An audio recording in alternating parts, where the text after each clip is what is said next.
Hi guys and welcome to Motorsport. In this video I'm gonna talk about the light installation on my KITT Trans Am. As many of you might have already pointed out in some of the comments in some of my videos, they say like, oh, this is not screen accurate, well, why did you install these weird blinkers or these LED fog lights? Well, the fact of the matter is that you can't always use in real life what you see in Hollywood. I mean, Hollywood often is not road legal, especially not in this country, especially not in Switzerland. So since for the actual kit had only fog lights here in the front, in the first season he had 3 fog lights per side, and in the second up to the 4th season he had 2 fog lights per side, and that's what I originally wanted to go with. I wanted to have fog light here in the middle, and then the parking light on the fog light on the inner side, then parking light in the middle, and then the blinker in the outer side, but always by using the same fog light elements, just with different bulbs and different wiring inside. Unfortunately, that is not street legal here in Switzerland, and we have to use the proper light element that has been homologated for its use, because every light, like the fog lights, has a specific number on it, and the daytime running lights and the indicator, the blinker as well. Also, additionally to that, for a number of years now, it's mandatory in Switzerland to drive with the lights on during the day. So either you have your normal lights on, which in this case would be the pop-up headlights on all day and night, or you just install daytime running lights, which is the version I chose to do. And I really like those daytime running lights because they are tinted, so when they're off, like, it's really blacked out, so you don't really see there's anything in there.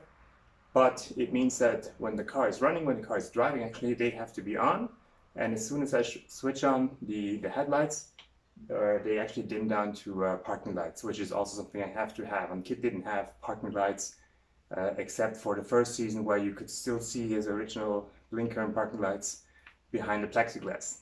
Let me jump right into it. First of all, the indicators, well, this is pretty easy because this is a normal light bulb for the indicator. I just reused the wiring of the original indicators and routed them down in here, like one wire is for ground and the other one for the actual indicator, the blinker. So there isn't really much to it, rather than, you can see in here, let me switch this on. You can see the connector here goes to the cables, and that's it. And for the parking lights and the daytime running lights in here, let's just go over to a little animation so I can guide you through all the different wires that you need to hook up and where you need to get them from for this setup here. First of all, I manufactured some brackets that would place the DRLs in the position I wanted them to be. You always need to do some custom work when you build something bespoke. The wiring is very simple. Gray cable, connect that to your factory parking light wire so that the lights know when to dim from full daytime running lights to parking light. Brown cable, ignition 12 volt, or better yet, engine running 12 volt if you only want it to be on when the engine is actually running and not when you just have the ignition on. I, however, couldn't find the engine running 12 volt, so I hooked it up to the ignition 12 volt at the fuse box. And the black cable, of course, is ground.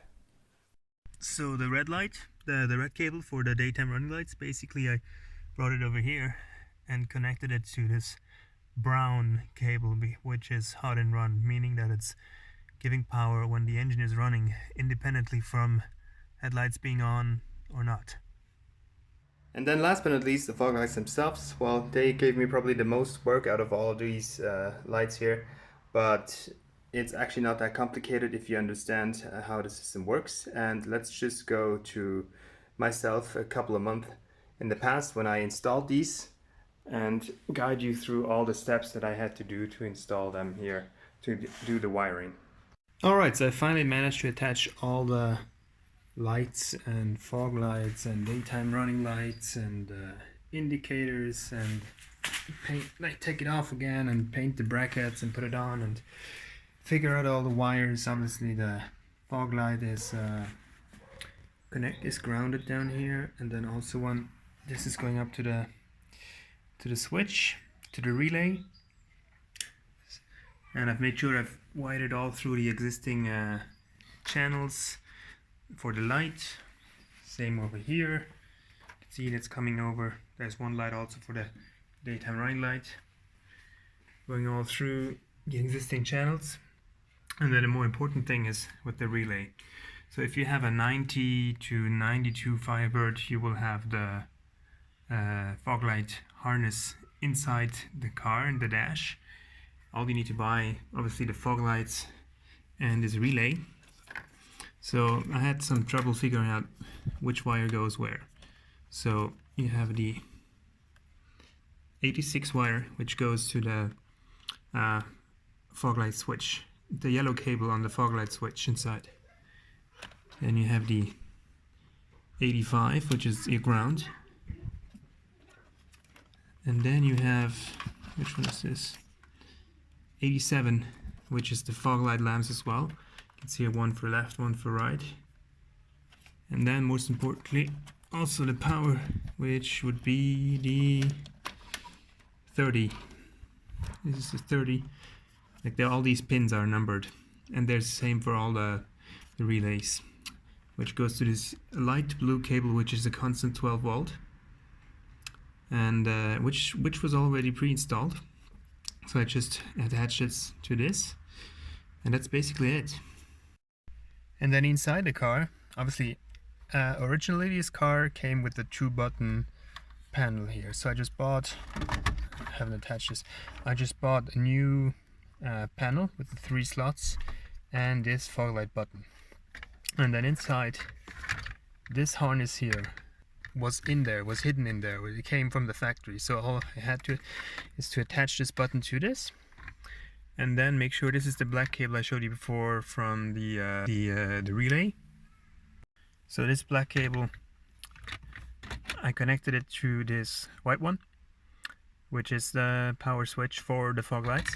So this black one leads over to the relay, the 86 cable, the pin that goes to the cable that goes to the pin 86.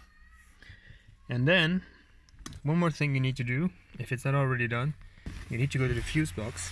Obviously my panel's all off here. Once you're here at the fuse box, you can see everything is labeled out pretty easily. You can see fog lamps here on the right, the yellow one. Since my car didn't come with the fog lights from the factory, there was no fuse in there, so you need to put a 20 amp fuse in there, so there will be power on the system. On the light blue cable, you can also see, if I manage to bring this over, that there is the light blue cable coming out of that fuse. There's like a red one going in, or purple, reddish, and the light blue coming out, and that's one. This has a constant power, and that's going over to inside the engine bay, where it's connected to the number 30 relay pin from the relay. And then lastly, the cable that goes to the black cable that I brought from the engine bay into the car to the switch. I guided it through this rubber grommet, this entrance here. Basically just put some silicone grease on the cable and push it through. Maybe you can help with a little bit of a small screwdriver to open it up a little bit, but you don't have to take the whole thing out. You just push it through. Like you have this, I have a black cable here, which is for the switch. This red one has nothing to do with the fog lights. That's for my daytime running lights. That's basically it. Just one more thing. If you have a relay with 5 cables, 5 pins, you might have the 87A. So I thought that I had to connect the 87A to something, but it turns out this is basically just to interrupt, maybe from factory that was connected, I think, to the full beam. I'm not entirely sure, but I think that in some setups the fog light had to switch off as soon as the high beams click in. So that's why it was connected to the high beam. So as soon as you would switch to high beams, the fog lights would automatically turn off, but I don't need that legally. And well, if I don't have to wire anything up, that's fine for me. So now it basically works when the parking lights are on or the headlights are on. I can switch on the fog lights, but as soon as I switch off all the lights, even if the fog light button is switched on, the fog lights will go out. So that's how it's supposed to be, and that works for me. And this is how the wiring looks like from the engine bay when everything is finished up. It's all neatly hidden in those cable channels. I'm sure some people have even cleaner engine bays with less visible cables, but well, I'm pretty happy with the result. Alright guys, that's all for this video. Thank you very much for watching. Stay tuned, there's a lot more to come.